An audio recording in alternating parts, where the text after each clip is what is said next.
Hi friends, എല്ലാവർക്കും Mary's വേൾഡിലേക്ക് സ്വാഗതം. ഇന്ന് ഞാൻ ഉണ്ടാക്കാൻ പോകുന്ന ഒരു വെറൈറ്റി ആയിട്ടുള്ള ഐസ്ക്രീമാണ്. ചക്ക ഐസ്ക്രീമാണ് നമ്മൾ ഉണ്ടാക്കാൻ പോകുന്നത്. വളരെ സിമ്പിളാണ്, നല്ല അടിപൊളി ടേസ്റ്റാണ്. അപ്പോൾ എല്ലാവരും ഇതൊന്ന് ട്രൈ ചെയ്ത് നോക്കുക. ഇപ്പോൾ ചക്കയുടെയൊക്കെ സീസൺ ആയതുകൊണ്ട് തന്നെ നമുക്ക് ചക്ക കിട്ടാൻ വലിയ ബുദ്ധിമുട്ടില്ലാത്ത കാരണം നിങ്ങൾ എല്ലാവരും ഇതൊന്ന് ട്രൈ ചെയ്യുക. നമ്മൾ വെറും 4 ചേരുവകൾ വെച്ചാണ് ഉണ്ടാക്കുന്നത്.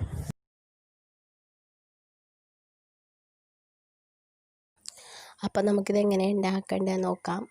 ഞാനിവിടെ ഒരു 15 പഴുത്ത ചക്ക എടുത്തിട്ടുണ്ട്. അതിൻ്റെ കുരുവെല്ലാം നന്നായി കളഞ്ഞു വെച്ചിട്ടുണ്ട്. ഇനി നമുക്കിതെല്ലാം കൂടി മിക്സിയിലിട്ട് അടിച്ചെടുക്കാം.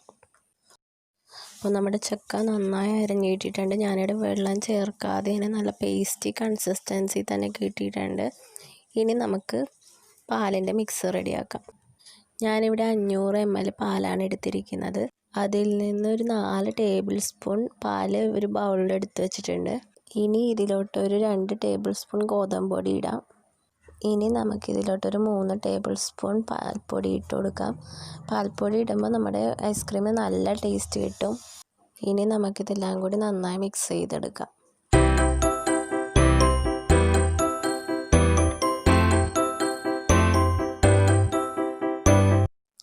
അപ്പോൾ നമ്മുടെ ഗോതമ്പ് പൊടിയുടെ മിക്സ് റെഡി ആയിട്ടുണ്ട്. ഇനി നമുക്ക് ഇത് പാലിലോട്ട് ഒഴിച്ചു കൊടുക്കാം. ഇനി ഞാൻ ഇതിലോട്ട് ഒരു 3 ടേബിൾ സ്പൂൺ പഞ്ചസാര ഇടുന്നുണ്ട്. ഇനി ഇതെല്ലാം കൂടി നന്നായി മിക്സ് ചെയ്തെടുക്കാം. അപ്പോൾ നമ്മുടെ ഗോതമ്പ് പൊടി മിക്സ് ചെയ്ത പാല് ഞാൻ സ്റ്റൗവിൽ വെച്ചിട്ടുണ്ട്. അപ്പോൾ നിങ്ങൾക്ക് ഗോതമ്പ് പൊടി ഇല്ലെങ്കിൽ കോൺഫ്ലവറോ മൈദയോ ചേർക്കാം. ഞാനിത് നേരിയ തീയിൽ ചൂടാക്കി എടുക്കുന്നതാണ്. അപ്പോൾ നിങ്ങൾ കൈവിടാതെ ഇളക്കി കൊടുക്കുക. സൈഡ് ഇടയ്ക്ക് കൊടുത്തില്ലെങ്കിൽ ചിലപ്പോൾ അടിക്ക് പിടിക്കാൻ ചാൻസ് ഉണ്ട്.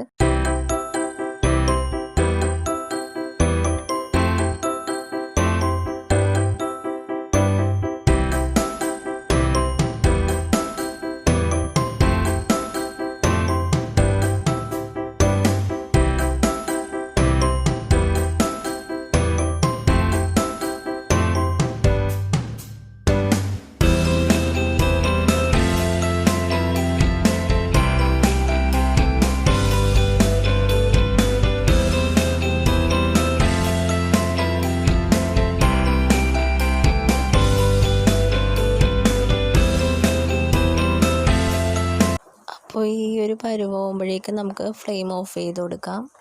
ഫ്ലെയിം ഓഫ് ചെയ്തതിന് ശേഷം ഞാനൊരു ടീസ്പൂൺ വാനില എസൻസ് ആഡ് ചെയ്ത് കൊടുക്കുന്നുണ്ട്. ഇതെല്ലാം കൂടി നന്നായി മിക്സ് ചെയ്തെടുക്കാം. ഇനി വാനില എസൻസ് ഇല്ലെങ്കിൽ നിങ്ങൾക്ക് ഏലക്കാപ്പൊടി ചേർത്താലും മതിയാകും. എന്നിട്ട് നമുക്കിത് ചൂടാറാൻ വയ്ക്കാം.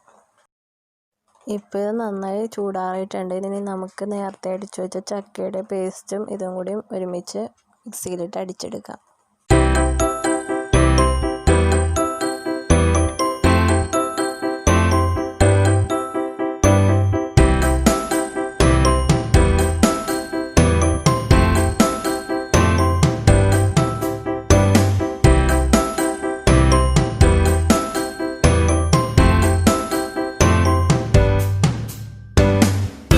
അപ്പോൾ നമ്മുടെ ചക്ക ഐസ്ക്രീം റെഡി ആയിട്ടുണ്ട്. ഇനി ഞാനിതൊരു കണ്ടെയ്നറിലോട്ട് ഒഴിച്ചു കൊടുക്കുന്നതാണ്.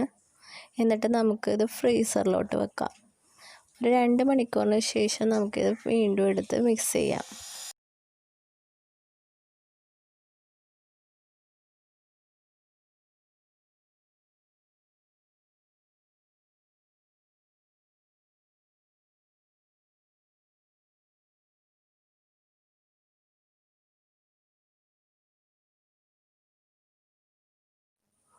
അപ്പോൾ 2 മണിക്കൂറിന് ശേഷം നമ്മുടെ ഐസ്ക്രീം ഒന്ന് തിക്കായി വന്നിട്ടുണ്ട്. ഇനി നമുക്കിതൊന്നും കൂടി മിക്സിയിലിട്ട് നന്നായി അടിച്ചെടുക്കാം.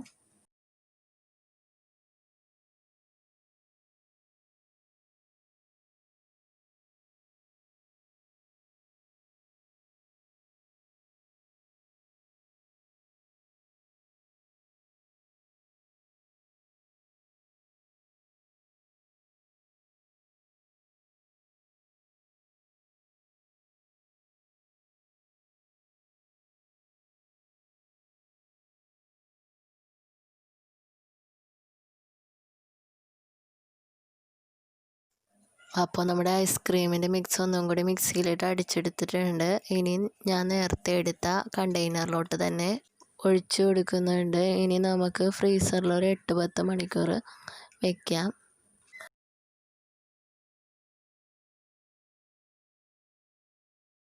ചക്ക ഐസ്ക്രീം റെഡി ആയിട്ടുണ്ട്. നല്ല സൂപ്പർ ടേസ്റ്റി ആയിട്ടുള്ള ഐസ്ക്രീമാണ്. നമ്മൾ പുറത്തുനിന്ന് വാങ്ങിച്ച് കഴിക്കണേക്കാളും നല്ലത് വീട്ടിൽ തന്നെ ഉണ്ടാക്കി കഴിക്കുന്നതാണ്. നമ്മുടെ വീട്ടിൽ കുട്ടികളൊക്കെ ഉണ്ടെങ്കിൽ അവർക്ക് ധൈര്യമായിട്ട് കൊടുക്കാം. എന്തായാലും അവർക്ക് ഇഷ്ടമാവും. അപ്പോൾ നിങ്ങൾ എല്ലാവരും ട്രൈ ചെയ്യുക. നല്ലൊരു ഹെൽത്തി ആയിട്ടുള്ള ഐസ്ക്രീമാണ്.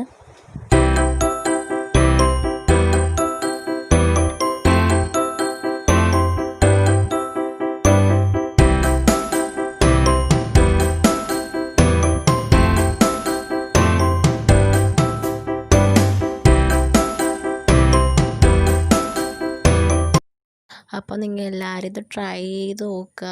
ഇഷ്ടമായാൽ ലൈക്ക് ചെയ്യുക. നിങ്ങളുടെ ഫ്രണ്ട്സ് ആൻഡ് ഫാമിലിക്ക് ഇത് ഷെയർ ചെയ്ത് കൊടുക്കുക. പിന്നെ എൻ്റെ ചാനൽ ഇതുവരെ സബ്സ്ക്രൈബ് ചെയ്തിട്ടില്ലെങ്കിൽ ഒന്ന് സബ്സ്ക്രൈബ് ചെയ്ത് എന്നെ സപ്പോർട്ട് ചെയ്യണേ. അപ്പോൾ വീണ്ടും ഒരു വീഡിയോ ആയിട്ട് പിന്നെ കാണാം. Thank you.